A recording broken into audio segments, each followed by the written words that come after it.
여러분 안녕하십니까? 10월 11일 화요일 오늘 오전 주요 뉴스 한눈에 보여드립니다. 뉴스 브리핑 시작합니다. 교환한 새 제품에서도 발화 의심 신고가 잇따르고 있는 갤럭시 노트 7. 삼성전자는 결국 갤럭시 노트 7 새 제품에 대한 판매와 교환을 잠정 중단하기로 했습니다. 세계 시장에 적용되는 이번 결정은 한국국가기술표준원 등 관계 당국과 사전 협의를 거쳐 이뤄졌습니다. 삼성전자는 아직 정밀 검사가 진행되고 있지만 고객의 안전을 최우선으로 고려해 이같이 결정했다고 설명했습니다. 미국 소비자제품안전위원회 CPSC 위원장은 삼성전자의 이 같은 결정을 합당한 조치라고 평가했습니다. 엘리엇 K 위원장은 성명에서 휴대전화로 자신이나 가족, 재산이 위험해질까 걱정하는 일은 없어야 한다며 이처럼 밝혔습니다.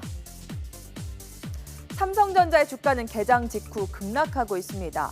현재 어제보다 4% 가까이 폭락하면서 160만 원대 초반에서 거래를 이어가고 있습니다. 개장 직후에는 10월 들어 처음으로 160만 원 선 아래로 떨어지기도 했습니다. 며칠 전 불법 조업을 하던 중국 어선이 단속에 나선 우리 해경 고속단정을 고의로 들이받아 침몰시켰죠. 갈수록 난폭해지는 불법 조업 어선들, 정부가 오늘 오후 3시 단속 강화 대책을 발표할 예정입니다.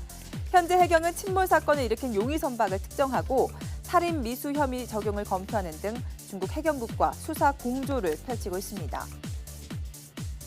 중국 정부는 우리 정부에 이 사건을 냉정하고 이성적으로 처리해달라고 요구했습니다. 이번 일로 양국 관계가 악화되는 걸 원치 않는다는 뜻을 내비쳤는데요. 직접 들어보시죠.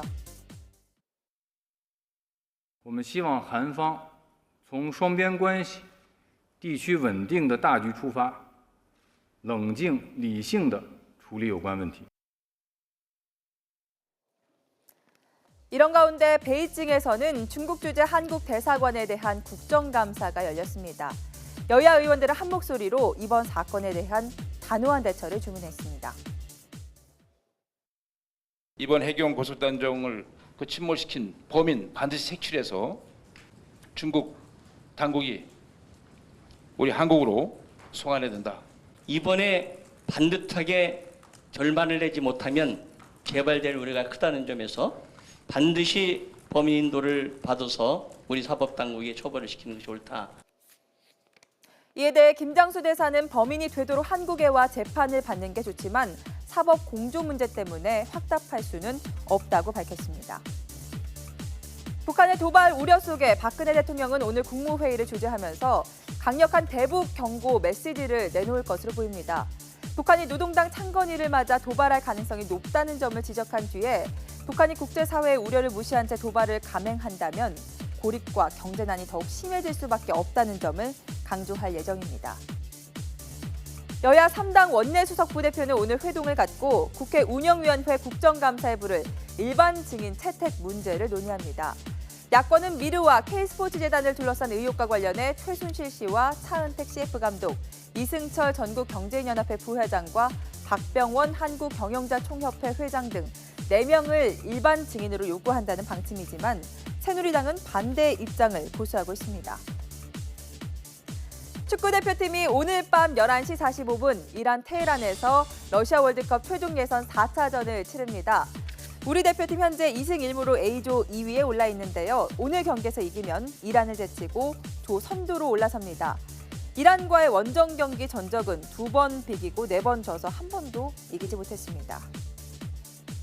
미국 공화당의 1인자 폴 라이언 하원 의장이 같은 당 대선 후보인 도널드 트럼프에 대한 지지를 철회하는 방안을 논의했다고 합니다.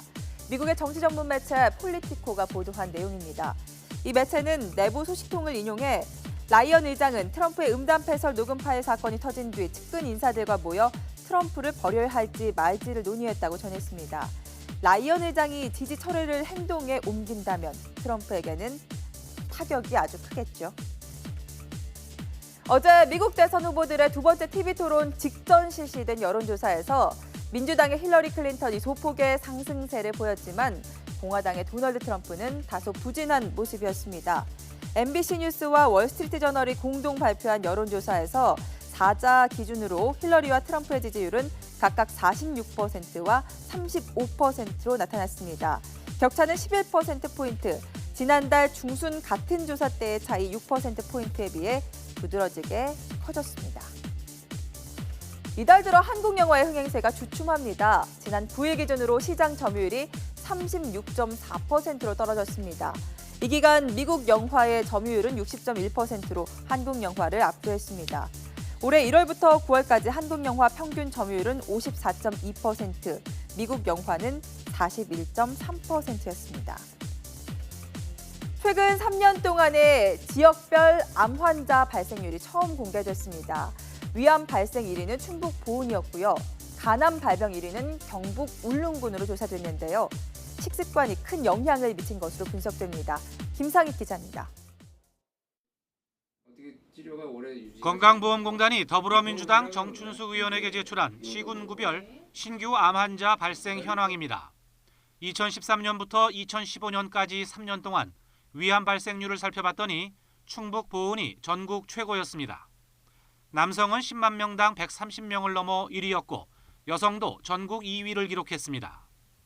간암은 경북 울릉군과 경남 남해군이 남녀 발병률에서 각각 1위에 올랐고 육류 섭취와 관련이 깊은 것으로 알려진 대장암은 충북 증평과 경북 영양에서 신규 암 환자가 가장 많았습니다. 전문가들은 충북 보은이 짜게 먹는 사람 비율이 높고 울릉군은 고위험 음주율이 전국 최고 수준이라는 또 다른 통계를 제시하면서 역시 특정 암과 식습관이 깊은 관계가 있을 것으로 보고 있습니다. 서울 강남구는 남녀의 폐암 발병 양상이 크게 다르게 조사돼 눈길을 끌었습니다.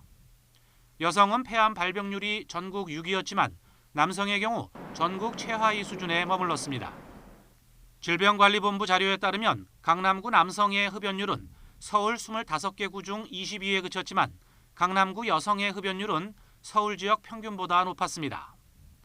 전문가들은 방사선 노출 위험이 거의 없는 전남 장흥이 남녀 갑상샘암 1위에 오르고 서울 강남구가 유방암 5위를 기록한 것을 볼 때 과잉 검사나 조기 검사가 발생률 착시를 가져올 수도 있지만 이번 자료가 지역 사정에 맞는 암 예방책 마련에 적지 않은 도움이 될 것으로 기대하고 있습니다. YTN 김사익입니다. 화요일 오전 주요 뉴스 전해드렸습니다. 좀 더 자세한 소식이 궁금하시다면 바로 뒤 이어지는 뉴스타워에서 확인하시죠.